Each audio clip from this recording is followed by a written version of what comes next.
அஸ்ஸலாமு அலைக்கும் வரஹ்மத்துல்லாஹி வபரகாத்துஹு. அன்பிற்கினிய சகோதர சகோதரிகளே, இஸ்லாமிய மார்க்கத்தை பொறுத்த வரைக்கும் ஒரு முஸ்லிம் இன்னபிற மனிதனுக்கு நலவு நாடக்கூடியவனாக இருக்க வேண்டும். எல்லா நிலையிலேயும் நட்பு பாராட்டக்கூடியவனாக இருக்க வேண்டும்.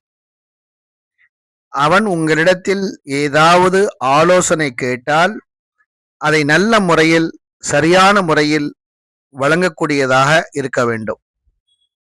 மார்க்க ஃபத்துவா தீர்ப்பு கேட்பானேயானால் ஆழமான அறிவோடு, தெளிவான சிந்தனையோடு அந்த தீர்ப்பை வழங்க வேண்டும். இல்லை என்று சொன்னால் அது நமக்கே ஆபத்தாக முடிந்துவிடும். அல்லாஹ்வின் தூதர் ஸல்லல்லாஹு அலைஹி வஸல்லம் அவர்கள் கூறினார்கள், அறிவில்லாமல் ஒருவருக்கு மார்க்க தீர்ப்பு ஃபத்வா வழங்கப்பட்டால் அதன் பாவம் அந்த தீர்ப்பை வழங்கியவர் மீதே இருக்கும். மேலும் தனது சகோதரருக்கு சரியான வழி வேறொன்றில் இருப்பதை அறிந்திருந்தும் அதற்கு மாறான ஒரு விஷயத்தை அவருக்கு ஆலோசனையாக கூறுபவர் நிச்சயமாக அவருக்கு துரோகம் செய்துவிட்டார் என்று குறிப்பிட்டார்கள். இந்த ஹதீஸில் நபி ஸல்லல்லாஹு அலைஹி வஸல்லம் அவர்கள் 2 முக்கியமான விஷயங்களை பற்றி எச்சரிக்கிறார்கள். ஒன்று, அறிவில்லாமல் ஃபத்வா வழங்குவது.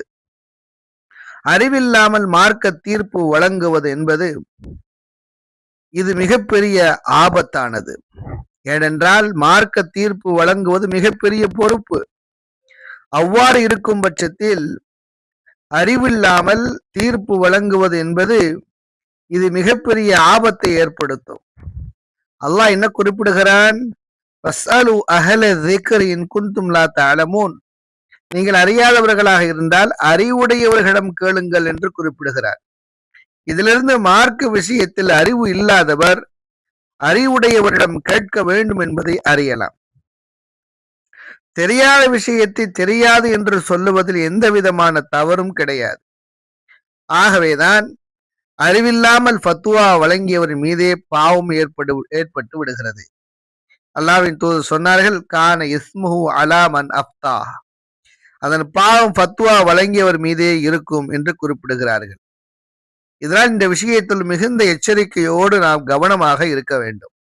எந்த சூழ்நிலையிலேயும் அறிவில்லாமல் நாம் தீர்ப்பு வழங்கக்கூடாது. இரண்டாவது எச்சரிக்கை, ஹதீஸினுடைய 2வது பகுதி, மன் அஷார அலா அஹீஹி பி அம்ரின் யஅலமு அன்ன ருஷ்த ஃபீ கைரிஹி ஃபகத் ஹான. தனது சகோதரருக்கு சரியான வழி வேறொன்றில் இருப்பதை அறிந்திருந்தும் அதற்கு மாறான ஒரு விஷயத்தை அவருக்கு ஆலோசனையாக வழங்குபவர் சகோதரருக்கு துரோகம் செய்துவிட்டார் என்று குறிப்பிடுகிறார்கள்.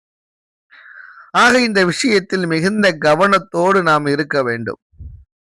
இந்த ஹதீஸிலிருந்து நாம் பெறக்கூடிய 8 முக்கியமான விஷயங்கள் என்னவென்றால், ஒன்று, அறிவில்லாமல் மார்க்க தீர்ப்பு வழங்கக்கூடாது.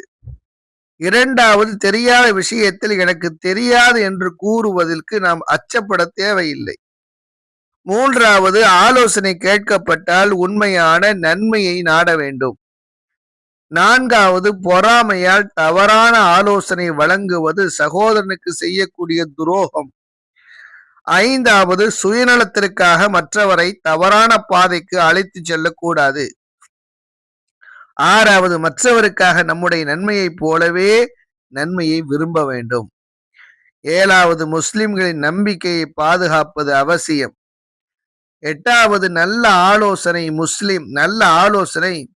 முஸ்லிம் சகோதரத்துவத்தை வலுப்படுத்தும்.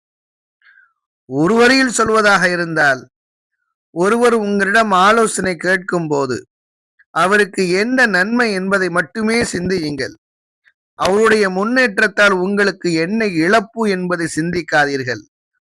ஆகவே சகோதரனுக்கு நலவு நாடக்கூடியவர்களாக இருக்க வேண்டும் என்பதைத்தான் இந்த ஹதீஸ் நமக்கு உணர்த்துகிறது. சகோதரத்துவத்தோடு வாழக்கூடிய பாக்கியத்தை வல்ல அல்லாஹ் நம் அனைவருக்கும் தந்தல் புரிவானாக.